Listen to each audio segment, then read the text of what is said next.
use CM, RM, or Affordable AH, and I also use the GL package.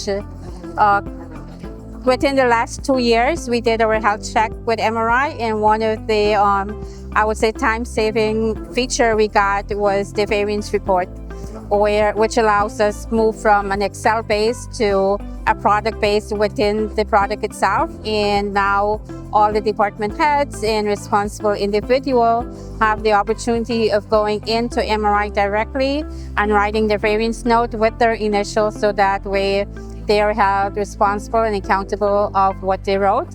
And using that feature, being able to have our budget import give us the variance between actual budgeted and run it across different budget or financial formats, because we do have various agencies we report to. So that was extremely helpful, save us a ton load of time, and every time you do a journal entry, you don't have to go update something in Excel. It's done right in the system. So it's been a real time saver for us.